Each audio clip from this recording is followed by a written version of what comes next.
and something. Um, this episode is pretty different because I'm using a different platform, so my layout is quite confusing. But either ways, we're gonna have fun with it. Um, so let's talk about something is a show where I talk about sex and something. And for today's episode, I have a guest because we're going to be talking about sex and health. So I have a guest who is a medical person and is going to be talking about sex and health with me. So, hi, guest. What's your name? My name is Ebika Kedebra. I'm a nurse, training to be a pediatric nurse at the moment.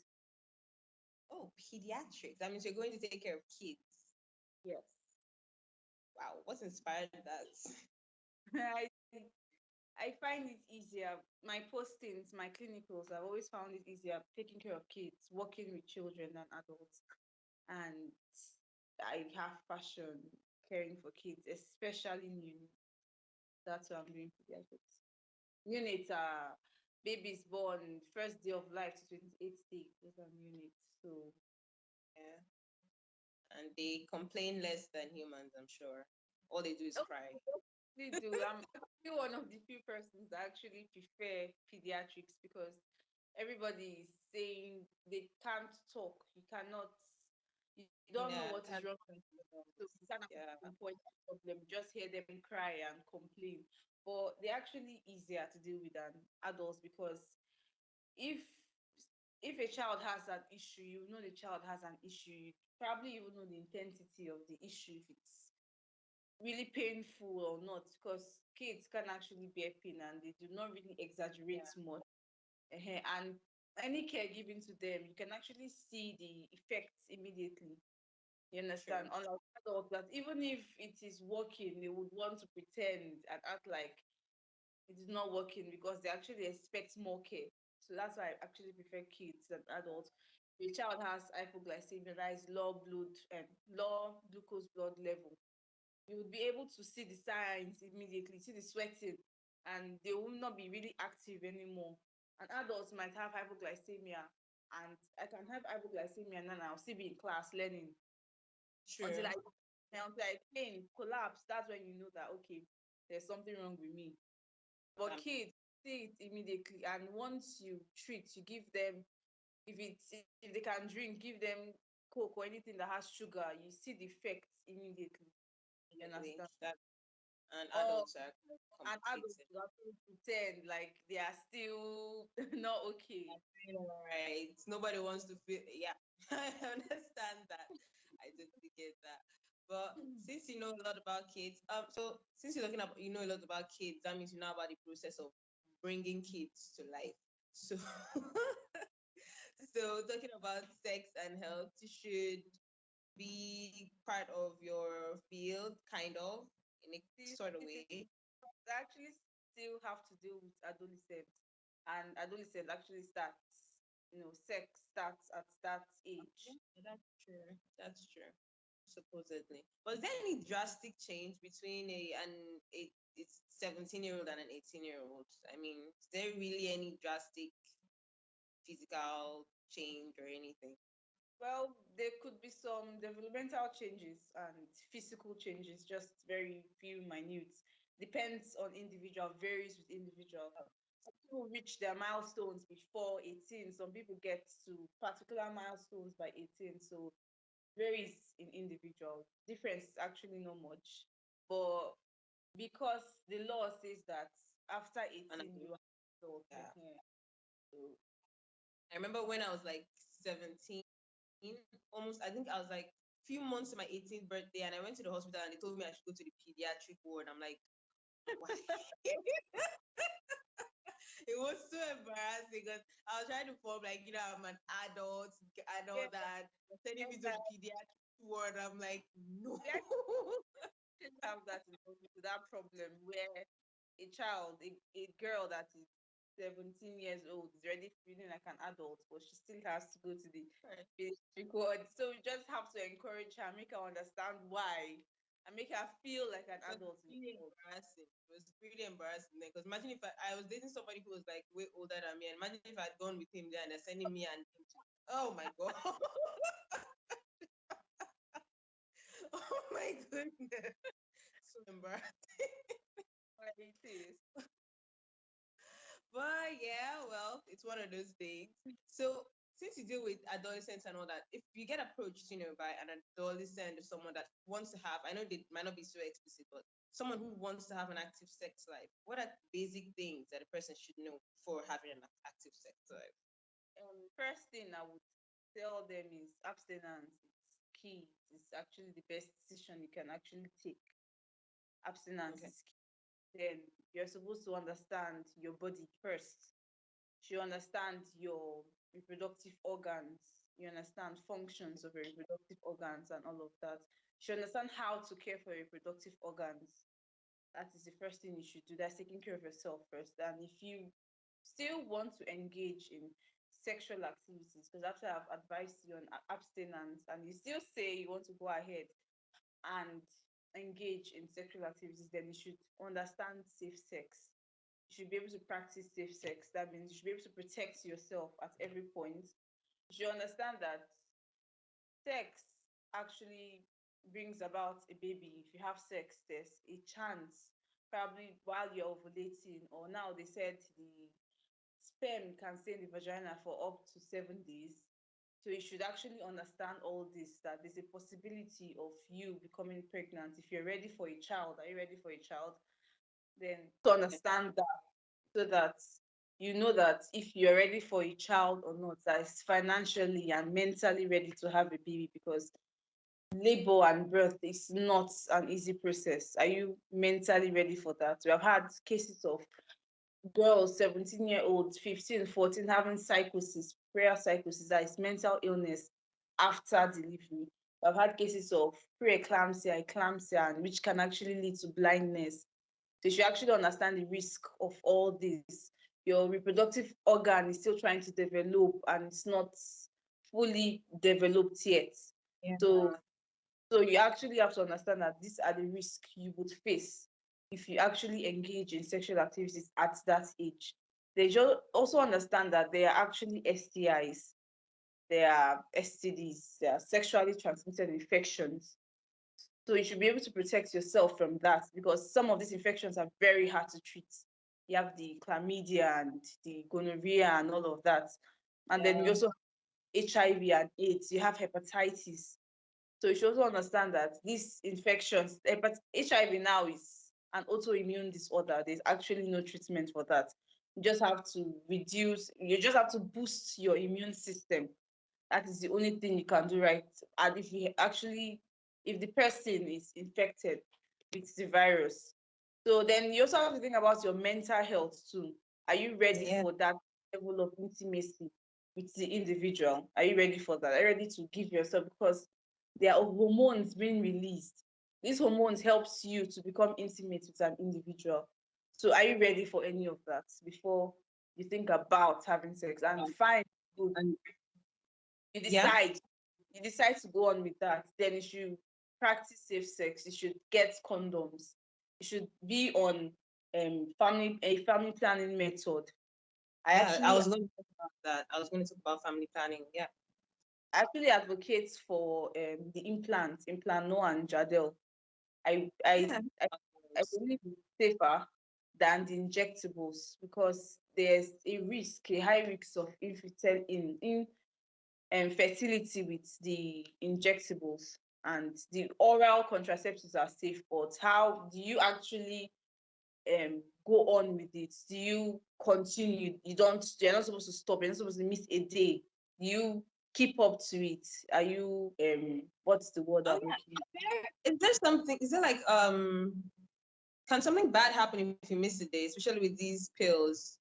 You become pregnant if you miss a day. There's a No, chance like of. okay, if you're taking these pills and then you pause like for a period, because you can't always be having You intercourse will all the become time.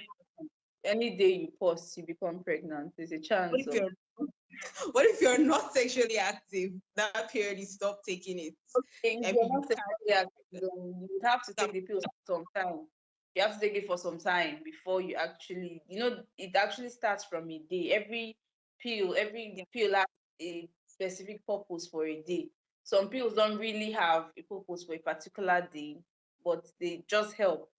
You understand? If you miss your pill for a day, then you you have to start from the beginning taking it again. That's really tough. That's tough. Yeah, But yeah, that people get on that with these pretty well. Cause based on conversations I've had with people, I know people who use the implants, I know people who use the pills, and the implants tend to have more effects on the body than the pills. The implants tend to delay periods and cause a bunch of other health issues. I know people who go through bloating because of these implants, but then people who take the pills have fewer problems. So I guess there's the pros and the cons. yeah, there are the pros and the cons with the implants, and it depends on the implants. Actually, there's the implano and the jadel. The implano is for 3 years. The jadel is for 5 years. The implano has more effect. I was on implano for a while Okay. personally. I had a lot of mood swings. I really wasn't. I was angry all the time. Yeah. So I then of course my ovulation was all over the place. My cycle was bad. So I actually Yeah. I stopped it because of that. I was not comfortable with it anymore. And So I hear it tends to make it difficult to lose weight. A bunch of them tend to make it difficult to lose weight as well. yes, it's the implano. It depends on your body actually. It's like a steroid drug because this is Yeah. progesterone. Progesterone is actually a steroid. So it is pumping all of that into your system regularly. So you are going to add weight. You understand? You actually have to watch what you eat if you don't want to add weight. Because I've had people that have been on implano and they have not added even just small, that just the way they are. And That's the way they are. that is the way they are naturally. They don't actually add weight. And then there's I heard Jadel. I've not what they say is what the health professional says. Jadel do not actually make you add weight. If you don't want to add weight, you should go for Jadel. It's just that people prefer Implanon because it is for 3 years and Jadel Yeah. is just long, it's for 5 years. But it's actually safe because as soon as you remove these implants, your cycle gets back on track immediately. Yes, immediately. Because as soon as I did not stay for the 3 years, I had implano for 1 year plus. And as soon as I usually have dysmenorrhea, like painful menstruation, I have dysmenorrhea and I have PMS too, that's premenstrual syndrome. So Okay. as soon as I had the implant removed, everything went back to normal immediately that month. So it was just back to what I know. Yeah. That's that kind of thing. So I haven't used the implants, but I try my best to be consistent with the pills. Yeah, I tend to take the pills monthly. I take these monthly 28s in a pack kind of pills. But aside from that, would you say there are certain benefits of sex health wise for both males and females? We've been focusing a lot on females because most times we tend to have the implication, but we also know that males tend to suffer as well from sexually infected diseases and infections, HIV and the like. That's both ways. But are there benefits that adults can get from having sex for their there, health or well-being and all? there are a bunch of benefits. There are a bunch of benefits. You have your immune system, keeps your immune system humming. You have the immunoglobulin A that is being produced more because of sex. That is one of the benefits. So it also boosts your libido. You understand? It helps the vagina to lubricate more. It helps with blood flow to the vagina and also elasticity of the vagina. Then because of sex and orgasm, there's the muscle control of the perineal region. You understand? The perineal floor, the muscles there are being controlled, meaning you can have better bladder control. Then there's Mm. also, yes, it lowers your blood pressure. Sex actually helps in lowering your blood pressure. It Would also you say helps, people who have active sex lives are somewhat healthier than those who don't? yes, yes, they are actually, because it's a form of exercise. If it's actually a form of exercise, they are actually more active and healthier than people that actually um that than the sexually active people are healthier than people that are not really sexually active, because the ones that are not sexually active have to make up exercises and eating healthy and so many other things to try and be on the same platform with those that are sexually active, because sex is an exercise. You understand? Sure. It helps your body, it helps releasing hormones that Yeah. help combat depression and anxiety. It helps you to even bond better with your partner. It also helps release endorphins, that are the body's natural painkillers. So Hmm. you have benefits. It also improves your sleep.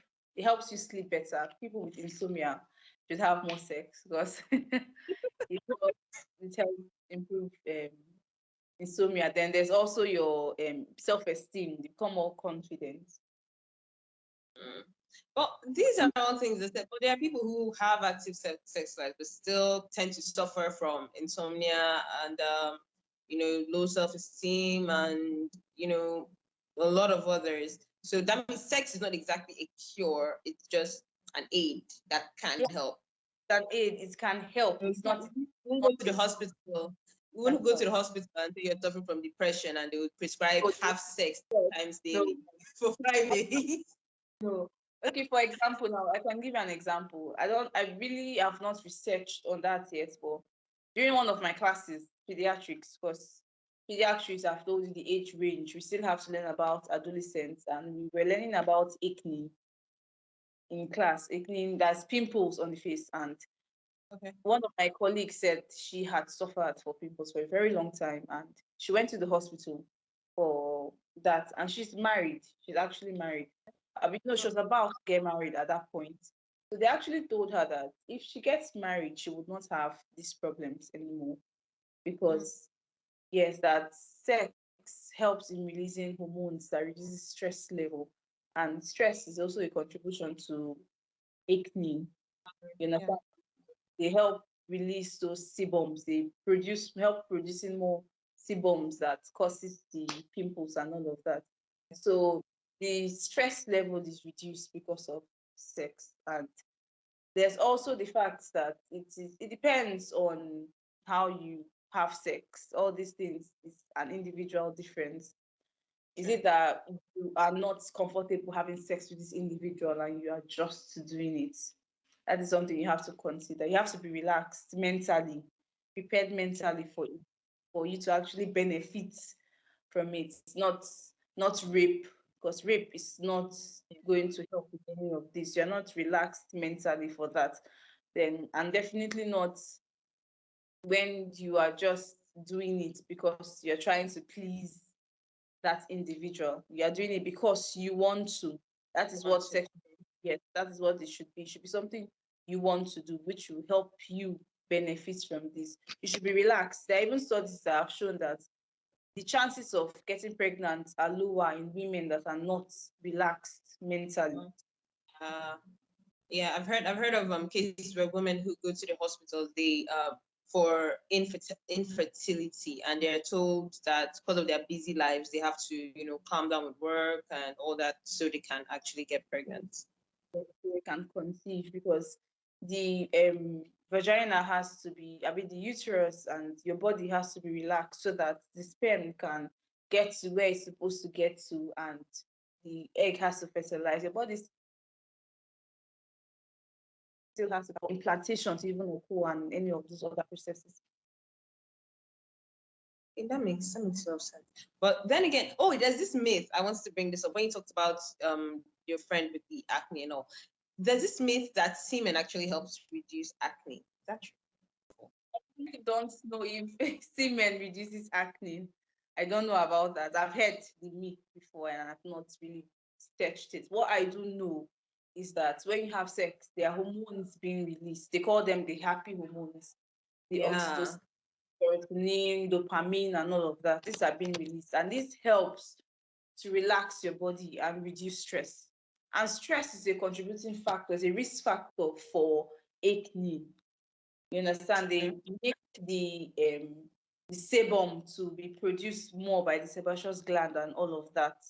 So if you are relaxed, your sebum will not be produced so much, which will actually reduce acne. Okay. You would actually have to put sperm on to reduce acne. I get that part. Then another question I wanted to ask is we've talked about a lot of things sex can do, but there's with everything there's a limit. So how much sex would you say is too much sex that can be harmful?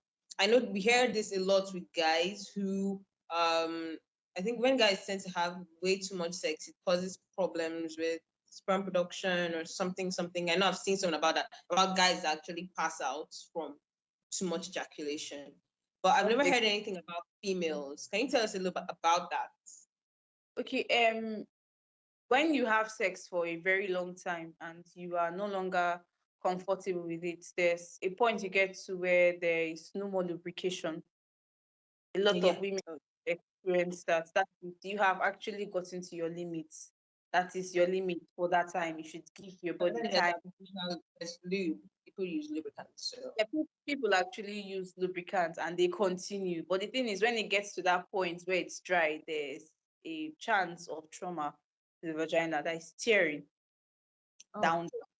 Yes, you can actually have tears and you actually make your vagina to be even more like swollen down there, like inflammation process that is happening there. So that is a limit, that is a disadvantage of having too much sex. The thing is, they said sex is not, there's no amount of time, the amount of sex you actually have to have. It's just, it's an individualized perspective. How much sex do you want as a woman? It's good to have as much as you want. Like studies have shown that a man should have should at least ejaculate 21 times in a month to reduce the risk of prostate cancer. There are studies. wow. There are I'm studies. sorry. So that's so I'm sorry. I mean I have to ask that. That means it shouldn't be 30 times a month. You do 30 times a month and they've gone overboard. It's not, no. That is if you like it 30 times a month. Oh, that is all good. That is, there's no problem. There's no, I said at least the study, Average. Oh, at least. Oh, at limit. Oh, okay. 21 times a month, it should ejaculate at least 21 times a month to reduce the risk of prostate cancer, because studies have shown that men that actually ejaculate at least 21 times a month have a lower risk of having prostate cancer than men that ejaculate 8 times That's in a month. fun. Can't wait to share this with as many people as I can. But that's, too much sex is up to you. If you want it once a month, that is you. That is what you want. You understand? Okay. Because sex is not something you should just carry on because your partner keeps or wants to keep carrying on. You guys should you guys should compromise. Should be on a level where you can compromise about that. You understand? So too much sex, really, it's just that you should not exact yourself by it. Because most of these people that actually collapse, they actually take enhancers, things that actually enhances them and makes the blood flow down there to just continue flowing so that the penis can Yeah. continue erect and all of that. That is just what happens, and they continue because the penis is erect. And But then these enhancers like Viagra and the likes, they are sometimes advisable for men who can't at all. so for people that have sexual dysfunction, not people Okay. that are normal and everything is working perfectly and they just want to go the extra mile. Yeah, it's not for them. It's just for people that have erectile dysfunction and the likes. So Okay. that is But based on yeah. a doctor's prescription, not somebody Yes. to the pharmacy or wherever to get whatever they want. It should be based, please make it known, based on a doctor's prescription. Your doctor should prescribe you first. Of course. Yes. Okay. But then there are also the herbal remedies that do similar things where they call I'm them man powers and the like. really an advocate for anything herbal, actually. Okay. I've never been an advocate for anything herbal. Like I grew up, like my mom, she grew up in the as a Yoruba woman, and she's the herbal. You know how Yoruba women are with Yeah. the abo and all of that. Yeah. They Mhm. help cure everything. So, but studies have shown that these things you take, there's no prescription for it. You don't know how much you're taking that is damaging your system. Yeah. These things can go to your liver and damage it, and you really do not know the damage it's having because you're taking these things and there's so many chemicals. Your liver, a lot of things pass through your liver. You understand? And they go in there and damage cells and all of that. So I am not an advocate for herbal. If you have a problem, the hospital. Go to the hospital. Don't even go to that chemist with that man they are calling doctor in that place. So go to the, even as a nurse, I do not even advocate for nurses prescribing because it's better. I think the nurses that are allowed to prescribe are midwives, nurse practitioners, and nurse anesthetists. These are the only ones actually allowed to prescribe. It's better you go and meet a doctor. Your nurse can give you the medications, can help in giving you these medications, but go and see a doctor. That is the best thing to do. You have any problems sexually, see a Okay. doctor. Okay. Okay. That's understandable. But okay, so we have the two genders that we're dealing with, the males and the females. So who would you say needs more sex most times and why?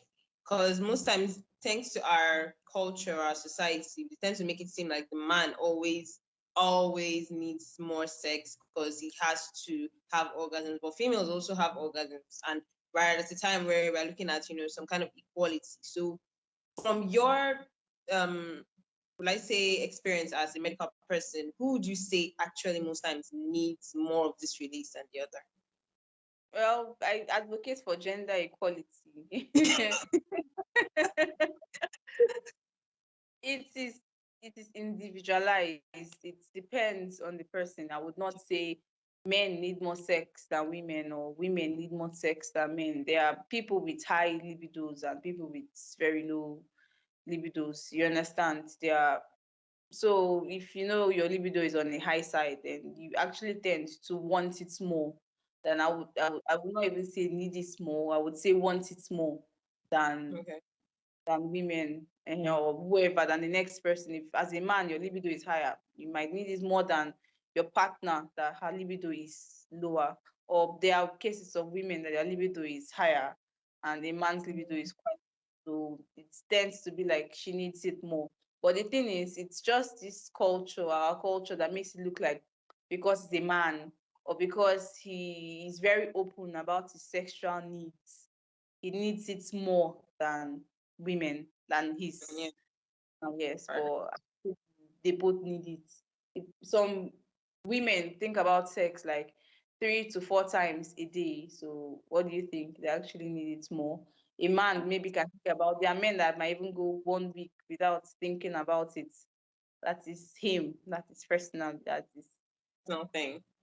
yeah, that's his own thing, that kind of thing. But I would not say because they both Aside need it. from infections and diseases and the likes and maybe pregnancy, if without proper control, without proper care and what's the word, protection, what else would you say is a danger of having numerous sexual partners? Because these days we're all about you know living your best life and doing whatever you want. What would you say is another reason you give a person who is practicing safe sex and have using contraceptives and all, but with numerous people? What would you say is a danger of doing that? Um, Having numerous partner, I believe that people that actually personally, my opinion, if I get to the medical, all of that, Yeah. my opinion is if when you have numerous partner, there's actually probably something wrong mentally. You probably you are not really confident, or you are a sex addict. That is why you tend to have a lot of partners. We're talking about 5, 6 partners at the same time. right? Yeah. Okay, then in Nigeria, I would say girls, a lot of girls actually do it for the money. They tend to want to, yes, they're trying to keep up with a lifestyle, and so they have to continue numerous partners so that they will be able to buy hair and makeup and car and rent a nice apartment in Lagos Island, and all of that. Become a Lagos Island big girl and all of that. That is why some girls tend to For want to keep. guys, why would you think a guy would have numerous sexual partners? I Variety. I usually tell them that they are immature. That is why, and not really ready for commitment. They do not want to commit because when you have sex with somebody, I told you, hormones are being released, and these hormones are supposed to aid you to have a certain level of intimacy with your partner. Okay. Yeah, and so you are having sex with Emeka today, and you have an orgasm, and these hormones are being released. And you have in the evening you have sex with Ikechukwu, and these hormones are being released. And do you actually bond with these people? Do you have that intimacy with this person? Because intimacy is another level. That is a disadvantage of having several sexual partners. There's this intimacy, and then there's this um and there's a feeling you're supposed to have with your partner. It's supposed to make you guys become closer and bond and all of that. And this is helped with those hormones. This hormones helps in achieving that. So when you have numerous sexual partners and these hormones are being released, what exactly is going on? That is why you actually have situations where there are girls that have sex with somebody, maybe they have a boyfriend and they're having sex with a couple other people, and they tell you that they are in love with this other person because there are hormones being released that are helping you in bonding with that individual. So that is why they tend to believe that they are in love, that sort of thing. So that is a advantage of having numerous sexual partners, just for your mental Then health. talk about these hormones, and then you could have you and a person could have intercourse, and one person releases these hormones and feels bonded, but the other person doesn't feel it. So it's not exactly a mutual thing. It's not like we're all both releasing hormones, so we're bonded just because we had sex. It's more like you said, like an individual thing. So can't really say because two people are constantly having sex doesn't mean they really share the intimacy and the feelings like that most times. One person could feel it and the other person couldn't. If you, for example, okay, I don't know if I should ask you this question. Are you comfortable talking about it? Sure. Okay. If you have multiple sexual partners, okay, if you have sex with somebody that you believe you are not in love with, and you really do not have any plans. I'm not talking about plans of settling down with this person and having babies in your head with this person already. I'm talking about that emotional attachment to this individual. You actually, even if you believe that, oh, I'm not bonded, because it's actually what you think in your head. I do not see myself marrying this person. So there really isn't Yeah. any, there's no attachment, because I don't see a life with this person.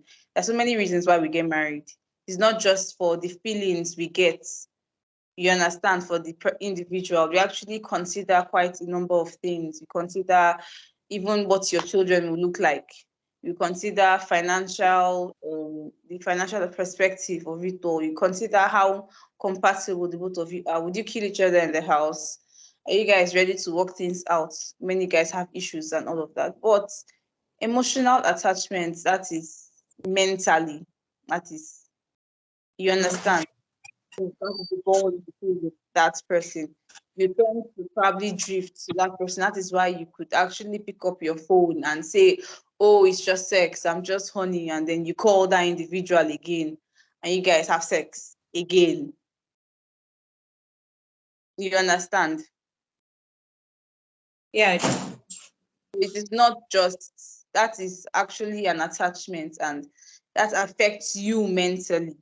You understand? Because as when you are attached to an individual, when you are bonded to an individual, there are things you actually expect from this person. You expect that this person should be giving you attention at least to a limit. And maybe this person feels the same way too, but is trying to curtail these things because the person does not want to become hot at the end of the day. So both of you become hot at the end of the day now. So mentally, it's going to affect you. And we really do not pay much mind to our mental health, which we are supposed to actually be paying a lot of attention to that. You're supposed to be paying attention to how you feel about certain things, because they manifest, it becomes a risk factor.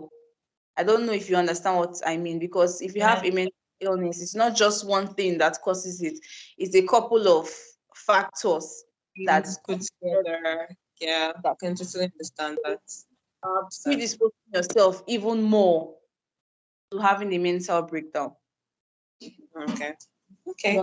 That makes a lot of sense. Yeah, I understand that. So it's more of a mental and emotional thing that could break you. Yes. Yes. Yes. Well, this has been very interesting and one of the best shows I've had so far, because I love the fact that we went from talking medical terms to, the emotional aspect, just everything put together. And I have really enjoyed having you here, Deborah. Thank you so much for being part of my show. With pleasure. I actually enjoyed myself because I actually do like talking Talking about. about this. I know it's pretty obvious. It's one of your favorite topics. I appreciate this so much. Okay, guys, thank you so much. Until next week. Bye.